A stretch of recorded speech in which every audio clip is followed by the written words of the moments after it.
আর নজর রাখবো এবার কোচবিহারের দিকে। একটি সিসি ক্যামেরার ফুটেজ আপনারা দেখছেন, যেখানে কার্যত স্পষ্ট তৃণমূল নেতাকে গুলি, যখন তিনি গাড়ি করে যাচ্ছিলেন গুলিবিদ্ধ টিএমসির পঞ্চায়েত সমিতির কর্মাধ্যক্ষ। রাতে কোচবিহারের ঝিনাইডাঙ্গায় সেখানে হামলা হয়। বাইকে চড়ে বাড়ি যাওয়ার সময় এই হামলা, বাড়ির কাছেই গাড়ি দিয়ে পথ আটকে গুলি করা হয় এবং কার্যত সিসি ক্যামেরার ফুটেজে সেই ছবি স্পষ্ট। যে ছবি এই মুহূর্তে আপনারা দেখছেন, তৃণমূল নেতা কোচবিহারের ঝিনাইডাঙ্গায় সেখানে বাইকে চড়ে তিনি বাড়ি যাচ্ছিলেন, আর সেই সময় আচমকাই হামলা। বাড়ির কাছেই দেখুন গাড়ি দিয়ে পথ আটকে তারপর কিভাবে গুলি করা হয়।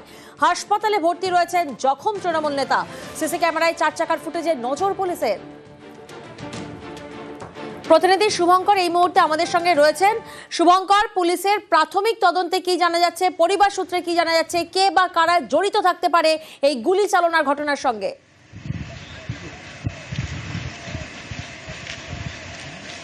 হ্যাঁ প্রিয়াঙ্কা, তোমাকে জানিয়ে রাখি, গতকাল রাতে এই যে ঝিনাইডাঙ্গার এই গ্রাম দিয়ে এই যে রাস্তা দিয়েই কিন্তু তৃণমূল নেতা রাজু দে তিনি দলের কাজকর্ম সেরে বাড়ি যাচ্ছিলেন, ঝিনাইডাঙ্গায় বাড়ি যাচ্ছিলেন এবং বাড়ি থেকে ঠিক 100 মিটার আগে আমরা যে ঘটনাস্থলে রয়েছি পটে, সেখানেই কিন্তু এই তৃণমূল নেতাকে লক্ষ্য করে গুলি চালানো হয় এবং যেটা অভিযোগ যে কালো রঙের একটি 4 চাকার গাড়ি, সেই গাড়ি থেকে গুলি চালানো হয় এবং ঘটনাস্থলেই সে জখম হয়ে যায়। পরে রক্তাক্ত অবস্থায় তাকে কোচবিহারে নিয়ে যায় এক বেসরকারি হাসপাতালে চিকিৎসাধীন।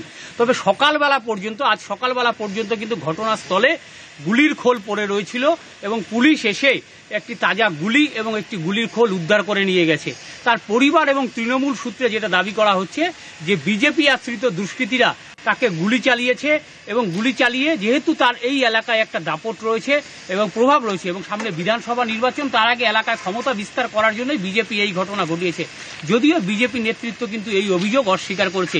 তাদের বক্তব্য যে এখানে তৃণমূলের কোনো সংগঠনই নেই, এলাকায় বিজেপি নেতৃত্বদের ফাঁসানোর জন্যই এ ধরনের অভিযোগ তোলা হচ্ছে। প্রিয়াঙ্কা, বেশ, আমাদের পঞ্চায়েত সমিতির কর্মাধ্যক্ষ রাজু দেকে গুলি করেছে দুষ্কৃতীরা এবং তাকে প্রাণে হত্যা করারই চেষ্টা করেছিল। লাকিলি সে সেখান থেকে দৌড়ে পালিয়েছে এবং তার রাইট শোল্ডারে গ্রিভিয়াস ইনজুরি হয়েছে। দুষ্কৃতিকর কার্যকলাপ বেড়েই চলেছে বিজেপির আশ্রিত দুষ্কৃতীদের দ্বারা, এটা আর মেনে নেওয়া যায় না। সবকিছুতে ওদের বিজেপি দেখে, ওদের গোষ্ঠী কন্দল। রাজুদে অনেক ঘটনা আছে, ওর নিজেদের মধ্যে মারামারি আছে, যখনই গুলি হবে তখনই বিজেপি নিজেদের গোষ্ঠীদ্বন্দ্ব ভালো করে দেখুক। বিজেপির কর্মীরা কোন রকম এরকম মারামারির মধ্যে যায় না। আজ পর্যন্ত একটা উদাহরণ আছে, কেস শুধু বিজেপি কর্মীদের দেয়। এইবারও ওই ফাঁসানোর জন্য চক্রান্ত চলছে, কিভাবে বিজেপি কর্মীদের ফাঁসানো যায়। 30শে জুন একটি ভিডিও ভাইরাল হয়, যেখানে কার্যত স্পষ্ট খড়গপুরে এক প্রবীণ প্রতিবাদীকে একেবারে রাস্তায় ফেলে জুতোপেটা করা হচ্ছে। যিনি জুতোপেটা করছেন তিনি কে? তিনি স্থানীয় তৃণমূল নেতা বেবি কোলের। তিনি এখনো গ্রেফতার হননি। আর এই সবের মধ্যেই আক্রান্ত প্রতিবাদীর বিরুদ্ধেই এবার পাল্টা মামলা। আক্রান্ত প্রতিবাদীর বিরুদ্ধে শ্লীলতাহানির অভিযোগ। খড়গপুরে প্রবীণ প্রতিবাদীকে রাস্তায় ফেলে জুতোপেটা স্থানীয় তৃণমূল নেতা বেবি কোলের। তিনি এখনো গ্রেফতার হননি। আর এবার প্রতিবাদীর বিরুদ্ধেই শ্লীলতাহানির অভিযোগ বেবি কোলের সঙ্গীর। অনিল দাসের বিরুদ্ধে জামিন অযোগ্য ধারায় মামলা। বেবি কোলেকে আগেই শোকজ করেছে তৃণমূল।